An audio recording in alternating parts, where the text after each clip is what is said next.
안녕하세요. 오늘도 사연살롱을 찾아주셔서 감사합니다. 저는 30대 중반 워킹맘입니다. 아직 그렇게 많은 나이라고 할 수는 없지만 요즘 따라 느끼는 게 있어 이렇게 사연을 적게 되었습니다. 사람들마다 각자 사는 방식도 다르고 잘 살고 있다는 기준은 더더욱 다른 것 같아요. 누군가는 조금 여유 있게 바깥 풍경을 보며 사는 것이 좋은 인생이라고 하고, 누군가는 숨 쉴 틈 없이 달려 남들보다 앞선 인생을 사는 게 좋은 인생이라고 하더군요. 각자 인생을 바라보는 관점에 따라 생각은 다르겠지만 저는 굳이 이야기하자면 후자의 인생을 살아왔어요. 사실 선택지가 있어서 그랬다기보다는 처한 환경이 그리 여유롭지 못했기 때문에 그렇게 달릴 수밖에 없었던 것 같아요. 14살 때 엄마를 여의고 성인이 될 때까지 할머니 손에서 컸거든요. 아빠는 제가 아주 어릴 적에 돌아가셔서 얼굴도 사진으로 겨우 기억하는 상태였고요. 비록 아빠가 없어 속상하기도 억울한 것도 많은 유년 시절이었지만 지금 생각해보면 엄마와 할머니가 주는 사랑만으로도 참 풍족하게 자랐던 것 같아요. 두 분을 잃고 나서야 두 분께서 주신 사랑이 얼마나 컸었는지 깨달았거든요. 엄마가 돌아가시고 혼자서 저를 키우느라 고생하신 할머니를 위해 고등학교를 졸업하자마자 취업전선에 뛰어들기 위해서 상업고등학교에 들어갔어요. 하루라도 빨리 돈을 벌어 할머니의 짐을 덜고 효도하고 싶은 마음에 고등학교 졸업을 앞두고 바로 식품회사 공장 생산직으로 입사했어요. 포장, 조리보조 등 현장 업무 배우며 일하기 시작했고, 처음 해보는 일이 힘들긴 했지만 매달 생활비 걱정 없이 일할 수 있다는 게 참 좋아서 열심히 했죠. 아유, 내가 손주가 사주는 밥을 다 먹어보네. 생산직이다 보니 기숙사에서 지내는 날이 더 많아서 휴일마다 집에 와 할머니께 맛있는 것도 사드리고 따뜻한 옷, 예쁜 신도 사드리며 행복하게 하루하루를 보내고 있던 어느 날이었어요. 휴일에 집에 오는 날이면 늘 마중 나와 계시던 할머니가 웬일로 안 나와 계시더라고요. 집에 들어가 보니 썰렁하고 조용해서 뭔가 불안한 마음이 들었어요. 사람 촉이라는 게 있잖아요. 안방문을 열어보니 조용히 눈을 감고 누워 계신 할머니께서 숨을 쉬지 않고 계셨어요. 할머니, 저 왔어요. 오늘도 할머니 드리려고 맛있는 거 많이 사왔는데 눈 좀 떠보세요. 그날 할머니를 붙잡고 얼마나 울었는지 모르겠어요. 유일한 가족이었던 할머니의 장례식의 조문객은 공장에서 친하게 지냈던 동료 몇 명과 고등학생 때 친구 몇 명이 전부였어요. 그때 처음으로 느꼈어요. 이대로는 안 되겠다는 걸요. 공장에서는 이미 일을 잘하는 걸로 알려져 있었지만 거기서 만족하면 안 되겠다는 생각이 들더군요. 하지만 뭘 어떻게 해야 할지는 알지 못했어요. 그래도 주어진 일을 열심히 하다 보니 기회는 찾아왔어요. 본사에서 제품 아이디어 공모전이 열렸고 평소 일하면서 이런저런 아이디어를 떠올렸던 제게 동료들이 공모전에 나가볼 것을 추천해줬어요. 너 맨날 이렇게 하면 좋을 것 같다, 저렇게 하면 좋을 것 같다. 많이 이야기했었잖아. 아이디어 채택되면 상금도 주고 본사에서 인턴할 기회도 생긴다는데 한번 도전해봐. 처음에는 에이, 그래도 내가 어떻게 되겠어 싶었지만 막상 준비하다 보니 모든 걸 갈아놓게 되더라고요. 정말 후회가 없을 정도로 열심히 준비했는데 그 결과가 정말 그대로 돌아올 줄은 상상도 못했어요. 세진아, 봤어? 대상에 네 이름이 있어. 뭐라고? 상금도 상금이었지만 대상에는 본사에서 상품기획팀으로 3개월간 인턴을 해볼 수 있는 기회가 주어졌어요. 인턴 기간이 끝나면 성과 평가를 통해 계약직으로 전환할 수 있는 가능성도 있었죠. 저처럼 고등학교만 졸업한 사람에겐 더 없는 기회였어요. 그때부터 미친 듯이 달렸던 것 같아요. 인턴 3개월을 3년 쓰듯이 잠까지 줄여가며 열심히 살았어요. 고작 3개월짜리 인턴이라 중대한 업무가 주어지지는 않았지만 맡은 걸 최대한 완벽하게 해내려고 노력했죠. 그 결과 인턴 기간이 끝나기 전 계약직 사원으로 전환 권유가 왔어요. 세진 씨 생산직에서도 업무 평가가 좋던데 사실 그게 사무직에 적응하는 거랑은 별개의 일이거든요. 그런데 현장 경험을 살린 기획 아이디어로 실무 적응도도 높고 내부 성과 평가에서도 우수한 평가가 나와서 다음 달부로 계약직 전환이 가능해요.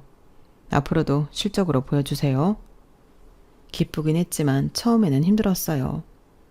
대부분 저를 바라보는 시선이 현장 출신이 사무직 와서 얼마나 버티나 보자 시기였거든요.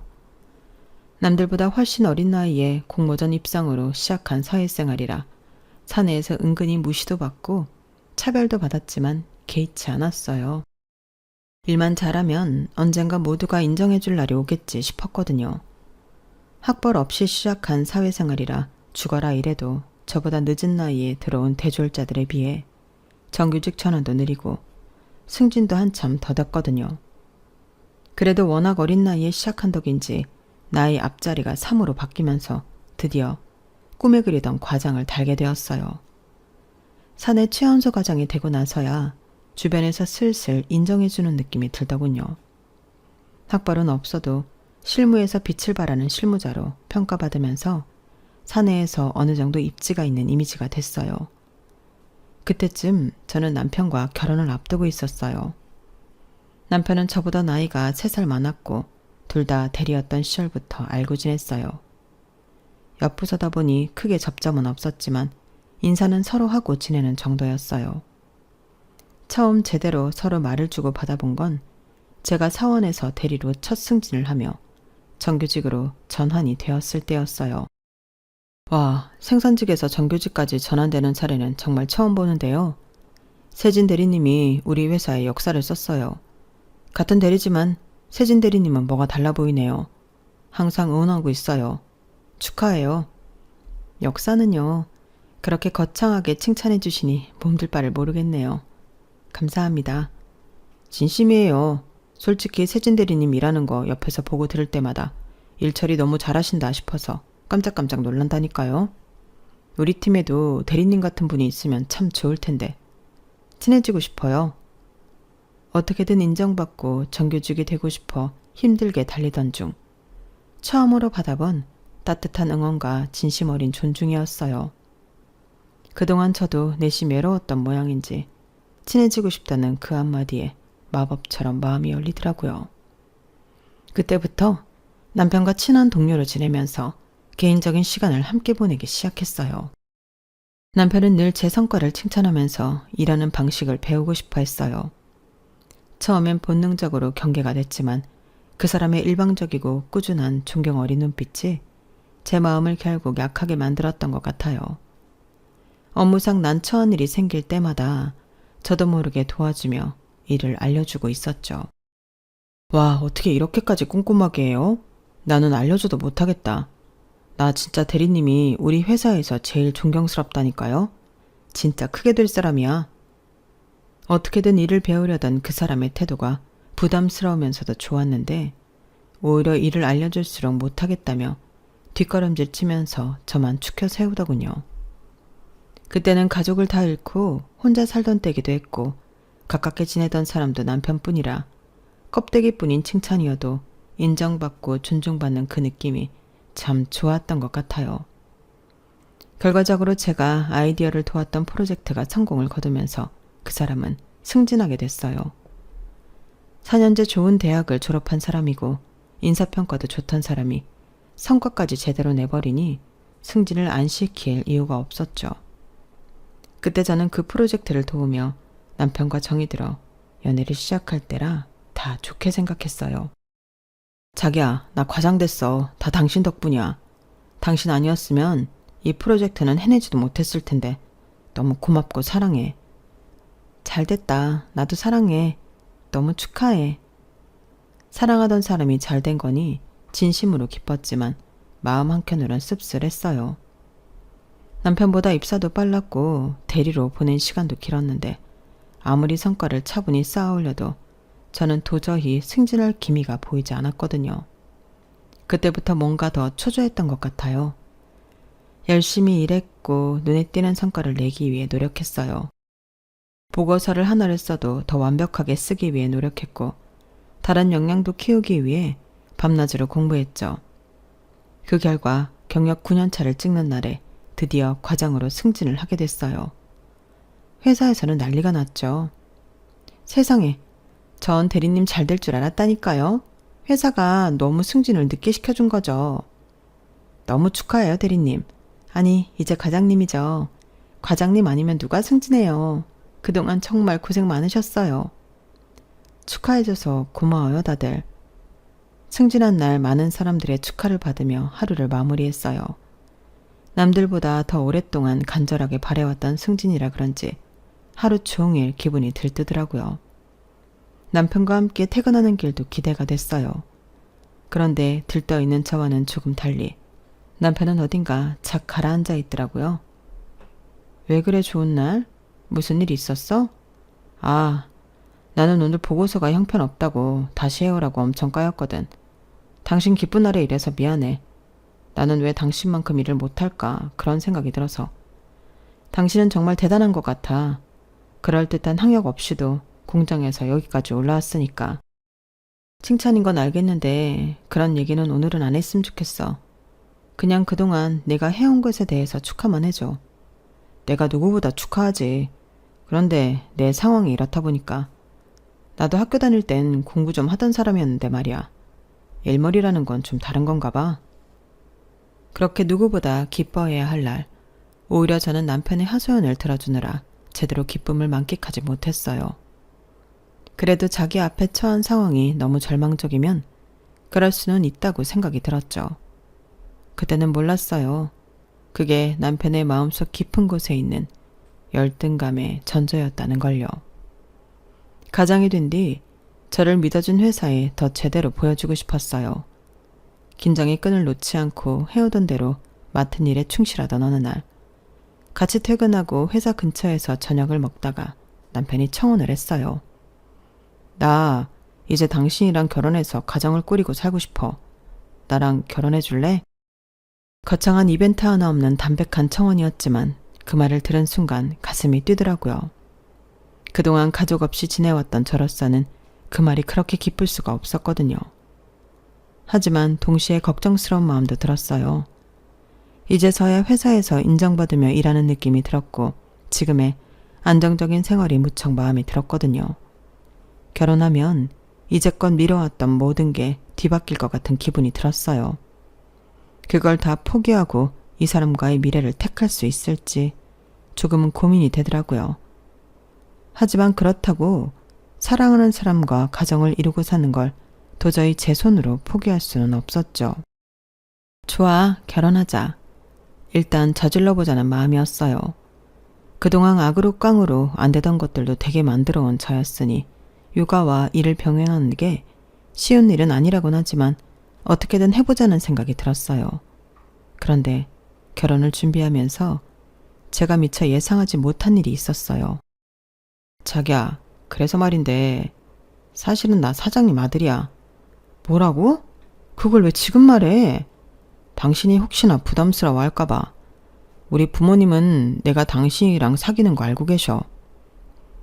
어린 나이에 부모님이 다 돌아가시고 할머니까지 돌아가신 뒤에 천의 고아처럼 외롭게 자랐어요.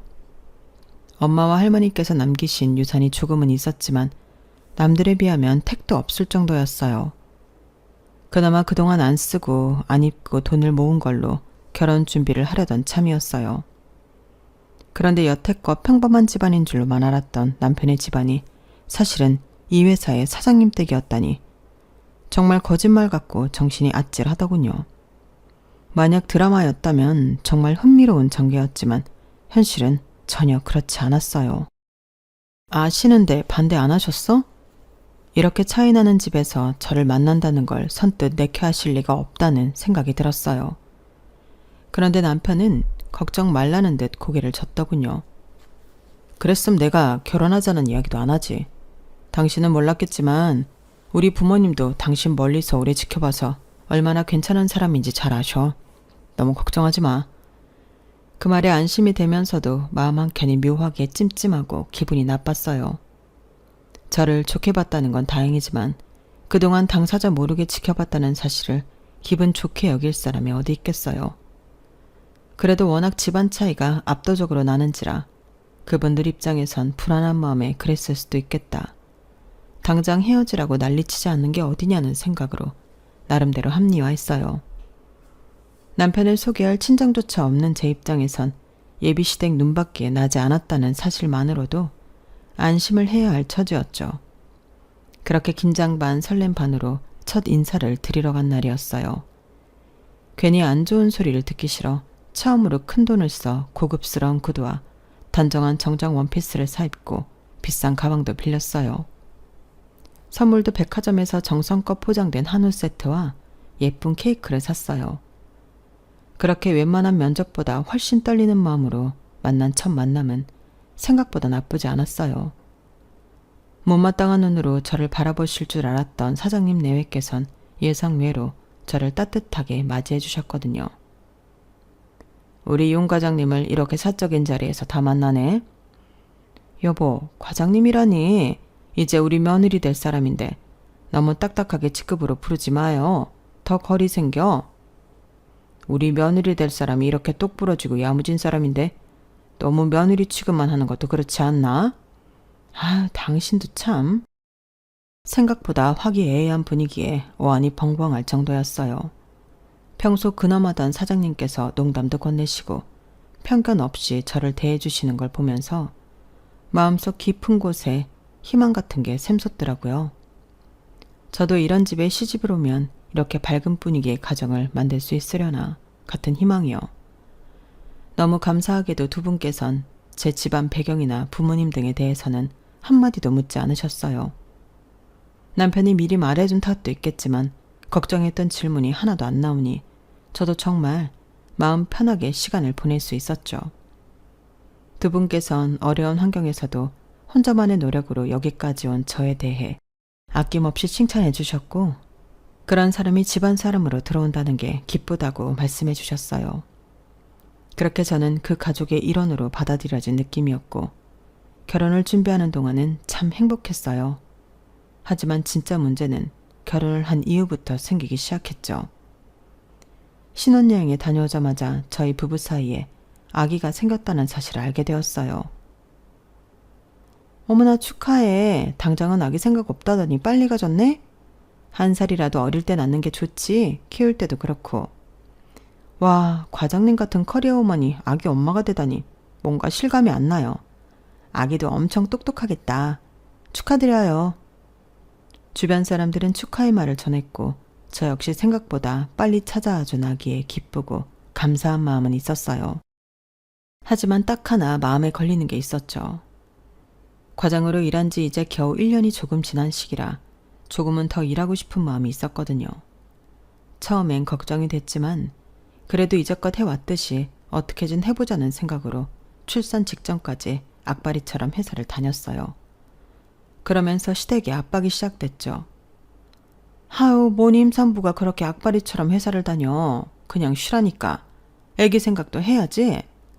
저도 그러고 싶은데요, 어머님. 그래도 아기 낳고 일을 아예 관둘 것도 아니고 최대한 경력 끊기지 않게 관리해야 해요. 아니, 이 회사가 우리 집안 회사인데 뭐가 그리 걱정이야? 경력이 끊기긴 뭐가 뭘 끊겨. 우리가 네 능력 모르는 것도 아닌데 복귀 걱정은 하지 말고 이참에 그냥 푹 쉬어. 그동안 그렇게 일만 하고 살았다면서. 말씀은 너무 감사하지만 팀원들한테도 민폐가 되고 싶지 않아서요. 걱정하시는 일 없도록 몸 관리도 잘하면서 잘해볼게요. 처음에는 걱정으로 시작되었던 잔소리가 점점 저를 짓누르는 말로 날카로워지기 시작했어요. 아, 뭔 기집애가 저렇게 욕심이 많은지 애도 저렇게 욕심 많게 태어나는 거 아닌가 몰라. 욕심이 아니라 악발이지. 저건 지 시애비가 책임지고 복직시켜주겠다는데도 저러는 이유가 뭔지. 이래서 너무 어렵게 자란 애들은 근성이 질기다니까. 저에게 대놓고 말하진 않았지만 잠시 자리를 비웠다가 돌아올 때쯤 들으라는 식으로 은근히 욕을 흘리시더군요. 몇 번은 우연인 줄 알았지만 계속 반복되니 일부러 그런다는 확신이 들었어요. 그래서 한 번은 똑바로 말씀드렸죠. 걱정해 주시는 건 감사하지만 지금 중요한 프로젝트라 제가 빠지면 팀원들이 많이 힘들어지는 상황이라 빠질 수가 없어요. 이 일까지는 마무리하고 쉬기로 팀원들이랑 약속해 놓은 것도 있고요. 어차피 아기 낳으면 1년은 쉴 텐데 너무 뭐라고 하지는 말아주세요. 남의 회사도 아니고 아버님 회사잖아요. 회사가 잘 돼야 어머님 아버님도 잘 되시죠. 그래, 뭐 너 능력 있는 거야 익히 들어서 알고는 있는데 너 하나 빠진다고 뭐 그렇게 큰일이 나겠니? 마치 너 나가면 큰일 날 것처럼 그러는데 너만한 인재는 또 있어. 우리가 누구 좋으라고 이래? 어? 너랑 네 뱃속에 있는 네 아들 좋으라고 다 이러는 거 아니겠니? 아무리 시대가 변했어도 애엄마는 애엄마야. 뱃속에 애가 있는 이상 애기가 최우선이 되어야지. 여보, 당신 인력심 있는 거 너무 좋고 그런 모습에 또 반한 거기도 하지만 엄마 아빠가 저렇게까지 말씀하시는데 한번 생각해보면 안 돼? 우리도 이왕이면 우리 아들 건강하게 태어나는 게 좋잖아.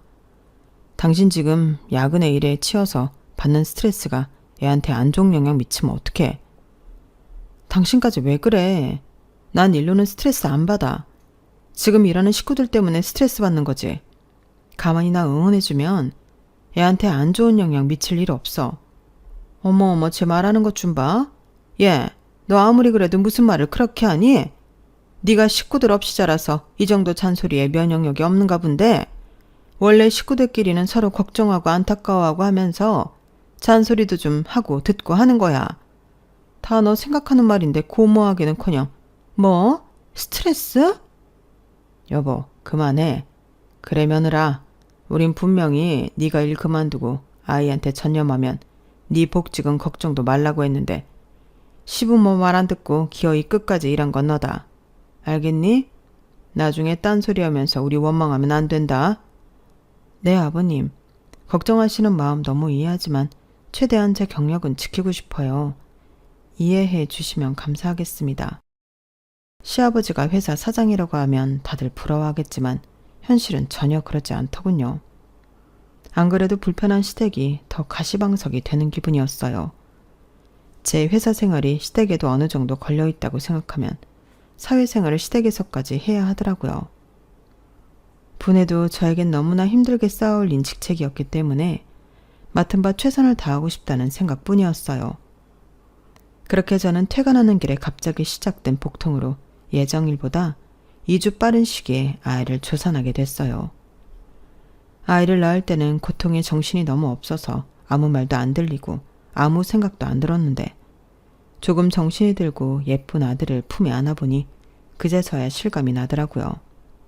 드디어 제가 아이 엄마가 되었다는 사실이요. 그 조그만 손이 제 손가락을 감아오는데 얼마나 벅차든지. 한 번도 살면서 성취감 외에 다른 벅찬 기쁨을 느껴보지 못했던 저에게는 난생 처음 느껴보는 감정이었어요. 조리원에서 아이를 낳고 나서 찾아오는 생각보다 많은 몸의 변화들을 견디고 적응하면서도 아이를 만나는 시간만큼은 정말 행복했죠. 하지만 제 기쁨이 그렇게 짧게 끝나버릴 줄은 몰랐어요. 아이를 데리고 조리원 퇴소를 하면서 새로운 가정에 대한 꿈에 부풀어 있는데 떡하니 집에 와 계신 시부모님 때문에 심장이 차가워지는 기분이었거든요. 왔니? 당분간 같이 지내려고 왔다. 네? 같이 지내신다고요? 그럼 그 조그만 애를 혼자 볼 생각했니?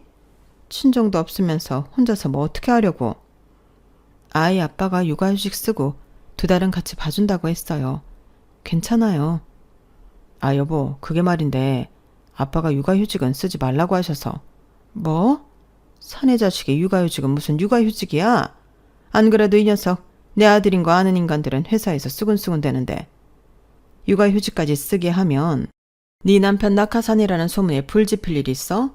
쭉쭉 승진해서 사장 자리까지 자연스럽게 가려면 애 키울 시간이 어딨어? 육아는 내가 도울 테니 당분간은 남편 찾지 마라. 어이없고 황당한 소식에 말문이 막히더라고요. 그렇게 얼떨떨하게 시어머니와 당분간 같이 지내게 됐어요. 본격적으로 육아를 시작해보니 생각보다 혼자서 할 수 있는 일이 많지 않더라고요.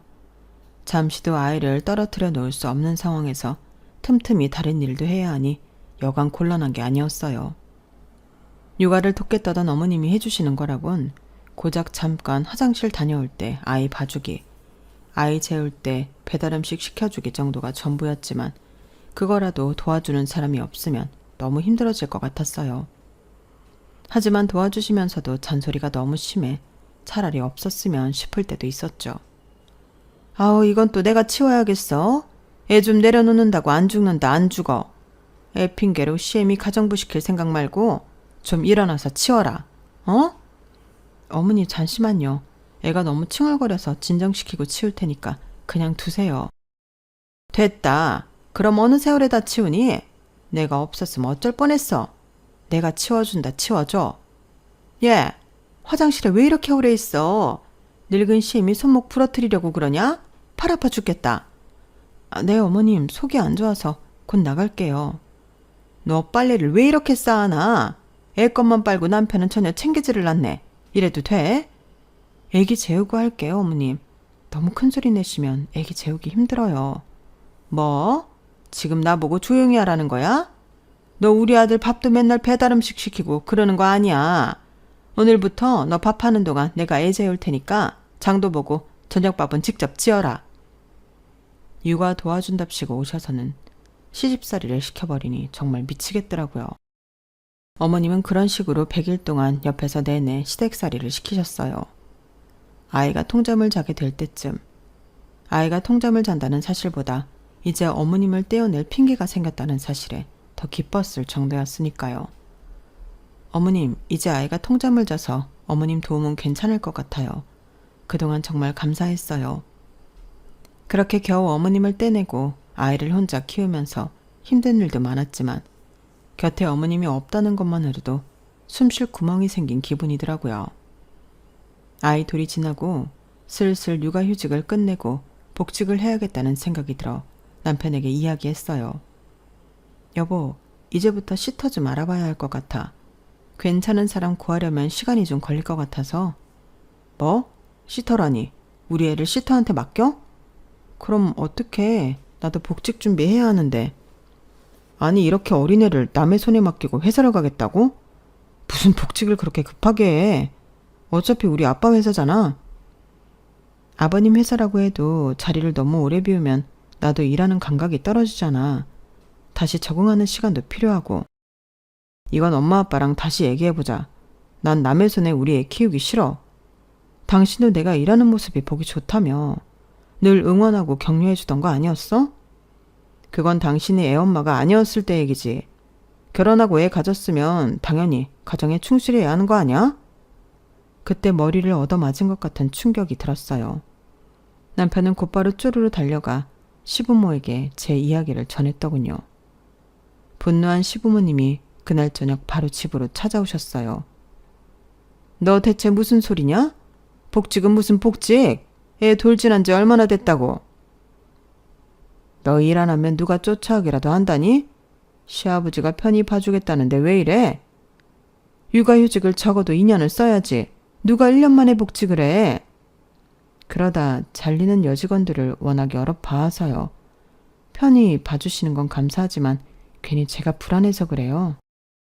웃기는 소리 하지 마라. 이 악바리 같은 게 어딜 귀한 남의 집 손주 놔두고 일타령이야? 그렇게 좋아하는 일 다시는 못하게 해주랴? 그래요, 여보. 차라리 그게 낫겠네.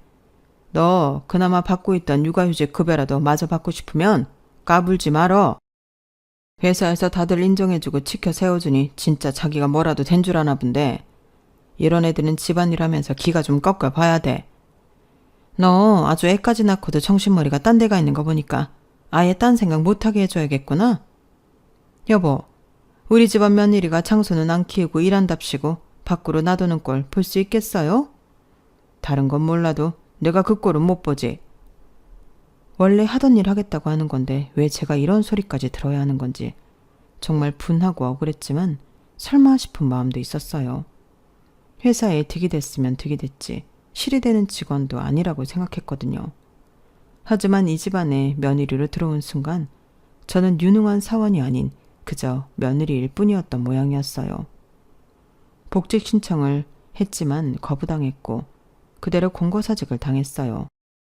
우리도 과장님이랑 다시 일할 날만을 기다렸는데 아무래도 위에서 힘을 쓰신 모양이에요. 나도 이야기 많이 해봤는데 도저히 안 먹히더라고. 못 도와줘서 미안해요.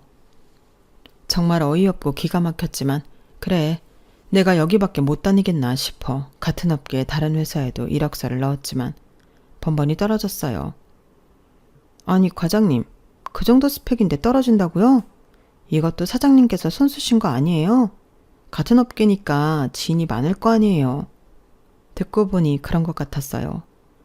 최종 면접 때 저를 좋게 봤다며 긍정적인 반응을 보였던 회사도 막상 결과를 보면 불합격이었어요. 그쯤 되니 너무 서러웠지만 이 업계만 방법은 아니라는 생각이 들었어요. 비록 그동안 쌓아온 커리어가 아쉬웠지만 이걸 활용해서 다른 길을 간다면 더 이상 시댁에서 절 방해할 수 없을 거라 믿었거든요. 그때부터 제 인생은 거의 전쟁이었어요. 낮에는 육아를 하고 밤에 아이가 잠들면 그때부터 육퇴는커녕 아닌 공부 시작이었어요. 처음에는 육아만으로도 너무 힘들어서 30분, 1시간 공부하던 걸 조금씩 2-3시간으로 늘려가며 공부를 했죠. 그렇게 1년을 조금 넘게 시간을 쪼개가며 새 출발에 필요한 자격증을 따고 국비지원 과정도 수료하면서 이직 준비를 마쳤어요. 그렇게 이직 준비를 마친 뒤 본격적으로 이력서를 넣고 나서 몇 달간은 마음고생이 심했어요. 제 나름대로 아무리 준비를 마쳤다지만 경력 공백도 있고 관련 경력이 아니니 된다는 보장이 없었죠. 그래도 뽑아준다면 잘 해낼 자신은 있었어요. 언제나 처음 시작하는 마음으로 늘 도전해왔던 일들 뿐이었으니까요. 이런 제 포부를 알아줬는지 뽑힐 거라고는 생각도 못했던 대기업에서 연락이 왔어요. 공장 출신에서 과장까지 달았다니 저희도 실무 능력이 뛰어난 사람이 필요하거든요. 다행히 과거의 경험이 좋게 비춰진 모양인지 모 대기업 그룹 계열사인 산업전략에서 합격 연락을 받았어요. 제가 준비하던 일이 감사일이라 현역사 감사 및 리스크 평가 부서로 배정을 받았죠. 열심히 준비는 했지만 모든 게 처음인 부서라 떨리는 마음으로 출근했어요. 그런데 사람 일은 한치 앞을 모른다는 게 바로 이럴 때 쓰는구나 알게 됐어요. 긴장되는 첫 출근날 부서 사람들과 간단히 인사를 나누고 점심시간이 되었을 쯤이었어요. 갑자기 회장님께서 저를 보러 내려오셨다고 하더라고요. 작은 회사도 아니고 이런 기업에서 이제 막 입사한 말단 사원을 직접 보러 오신다는 게 절대 흔한 일이 아니라 너무 당황스러웠어요. 팀원들도 수군댔고요. 윤세진 과장 반가워요. 처음 뵙겠습니다, 회장님. 회장님은 제게 업무에 필요한 간단한 질문을 몇 개 던지시더니 뭔가 더 할 말씀이 있으신 듯 머뭇거리셨어요. 그러더니 품속에서 사진 하나를 꺼내서 제게 내미시더군요. 혹시 이 여자를 알아보시겠습니까? 아주 오래된 사진 속엔 직원 몇 명이 한 사무실에 모여 단란하게 찍은 모습이 있었어요. 그 안에 젊은 회장님과 옆에 있는 여성분이 눈에 띄더군요. 너무 어리고 애때어 보여 순간 못 알아볼 뻔했지만 틀림없는 엄마였어요. 엄마? 저희 엄마예요, 회장님. 저희 엄마랑 아는 사이세요? 역시 내가 그럴 줄 알았다니까. 어렸을 때 몇 번 만났었는데 기억은 안 나는군요. 하긴 너무 옛날이고 나는 변했으니까. 어릴 때 얼굴 그대로라 알아봤습니다. 그때부터 회장님이 해주시는 이야기에 정말 눈이 휘둥그레질 수밖에 없었어요.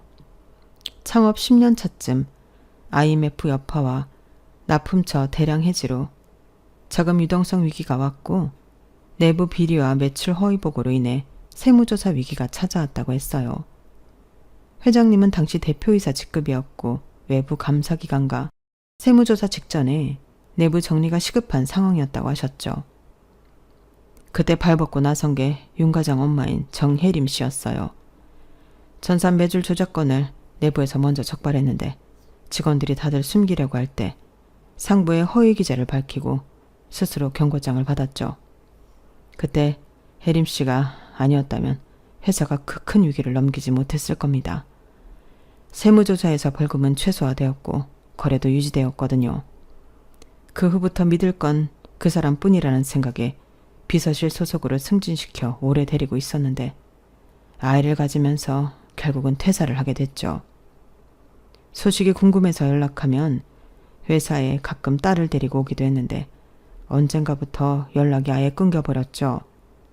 아이가 좀 크면 다시 곁에 두고 같이 일을 하고 싶었는데 말이죠. 회장님은 엄마 소식을 궁금해하셨고 제가 살아온 이야기를 듣고는 낙심하셨어요. 혜림 씨가 그만둔 후로 능력 있는 여사원들이 아이 때문에 일을 못하는 게 싫어. 적어도 우리 회사만큼은 경력 단절 여성들도 적극적으로 채용하는 추세였는데 그렇게 뽑은 게 혜림 씨의 딸이었다니 이거 참 신기한 인연이네요. 혜림 씨에게 받은 것들을 이제라도 갚고 싶군요. 회장님께서는 회사 생활을 하면서 제게 원하는 게 있으면 언제든 말하라고 하셨어요. 저는 다른 도움은 필요 없었지만 문득 일을 하던 중 감사 대상 리스트에 올라와 있던 시댁 회사의 이름을 보게 되었어요. 그걸 이야기하니 회장님께서는 팀장님께 직접 지시를 내려주셨죠. 이 건은 윤 과장이 맡아주게. 감사는 철저하게 진행했어요. 현장 실사, 계약서 분석, 거래서 명세 추적까지 꼼꼼하게 감사한 결과 그 회사는 이미 여러모로 부실한 점이 있더군요. 유통기한 스티커를 재활용하거나 품질관리 일지를 허위로 조작하고 원재료 출고량을 허위 보고하는 등 대충 얼버무릴 수준이 아니었죠. 그중 일부는 제가 과거 그 회사에서 기획 일을 맡아 진행할 때도 느낌적으로 뭔가 이상하다고 여기던 것도 있었어요. 그땐 시댁 식구들 회사고 설마 하는 느낌에 모른 척 넘어갔던 것들이 다 꼬리에 꼬리를 물고 밟히더군요. 감사 보고서는 비서실을 통해 회장님께 직접 전달되었고 불과 3일 뒤 공식 발표가 났습니다. 땡땡 F&B와의 납품 계약을 전면 해지하겠습니다. 회사의 계약 해지 발표 후 금융권은 바로 대출 조건을 철회했고 식약처 민원조사와 세무조사도 동시에 들어갔습니다. 공장은 잠시 가동을 멈추고 직원의 30%가 권고사직 대상이 되었죠. 그 중심에 제가 있다는 사실을 시댁에서 알아채는 데까지 오래 걸리진 않았습니다. 네 짓이야? 어떻게 같은 식구끼리 이런 짓을 해? 한때 네가 몸담고 있던 회사야? 불쌍한 애를 머리 좋다는 이유로 걷어줬더니 이런 식으로 뒤통수를 쳐? 아니요. 걷어주기는커녕 고분고분하지 못하다는 이유로 짓밟으려고 하셨잖아요. 그동안 열심히 쌓아놓은 커리어 다 버리고 불안한 마음으로 부딪혀서 일어선 건 저 스스로의 힘이었어요. 그 열정과 능력을 실컷 이용만 하다가 버린 건 아버님 어머님이죠. 전 더 이상 그 회사가 제 식구 회사라고 생각하지 않아요. 제 편 한번 들어주지 않는 남보다 못한 식구랑 남은 인생을 함께할 생각은 없거든요. 여보, 그게 무슨 소리야? 지금 나랑 갈라서기라도 하겠다는 거야? 그래야지. 날 이용한 건 당신도 마찬가지야. 필요할 땐 내 능력 이용해서 승진하고 일하는 노하우도 다 배워갔으면서 애 낳으니까 집에서 애 낳아보라고? 내가 볼 땐 둘 중에 집에서 일해야 하는 건 당신 쪽인 것 같은데? 뭐라고? 지금 말 다 했어? 그러니까 더 쪽팔리고 싶지 않으면 이만 나 놔주는 게 좋을 거야. 당신이 그렇게 잘났으면 당신 힘으로 회사 위기 극복해봐. 나는 당신 식구들이 그렇게 걱정하는 우리 아이 데려가서 내 힘으로 잘 키울 테니까. 그 길로 남편과는 이혼을 했어요. 남편 회사는 결국 위기를 극복하지 못하고 무너지더군요. 그 이후로는 어떻게 지내고 있는지 모르겠지만 아이를 보러 올 여유도 없는지 연락은 아예 끊어졌어요. 차라리 속이 시원할 지경이었죠. 회장님께서는 이 공을 높게 사 제가 근무하는 환경을 보다 자유롭게 만들어주어 아이 키우며 일하는 데 수월하게끔 도와주셨어요. 이미 입소가 끝난 사내 어린이집에 제 아이가 중도 입소할 수 있게 힘써주셨고 근무 시간도 유동적으로 쓸 수 있게 해주셨죠. 덕분에 육아와 일 두 가지를 다 놓치지 않고 해낼 수 있게 되었어요. 그런 배려에도 절대 쉬운 일은 아니었지만 예전처럼 시댁에 무시당하고 앞길이 막혀 다시는 혼자 힘으로 아무것도 하지 못할 것 같다는 절망에 빠져 있을 때보다는 훨씬 낫더라고요. 누군가의 아내로 누군가의 며느리로 사는 것도 충분히 좋은 경험이었다고 생각하지만 이제는 알아요. 사람이 무엇보다 행복하려면 다른 누군가의 어떤 존재로 사는 것보다는 나 자신으로 먼저 살 수 있어야 한다는 걸요. 지금은 저 자신, 그리고 사랑하는 제 아이의 엄마로서 살아갈 수 있어 행복하답니다. 그동안 살면서 악바리로 버텨왔던 순간들이 조금도 후회되지 않을 만큼 그 순간들이 모여 지금의 저를 있게 만들어준 것 같네요. 여기까지 저의 이야기였습니다. 아이와 잘 살아가라고 많은 응원 부탁드려요. 여러분들도 행복하세요. 부자 되시고요. 여러분, 사연 댓글에 응원과 현명한 조언 부탁드려요. 좋아요와 구독은 저에게 큰 힘이 됩니다. 오늘도 좋은 일 가득하세요.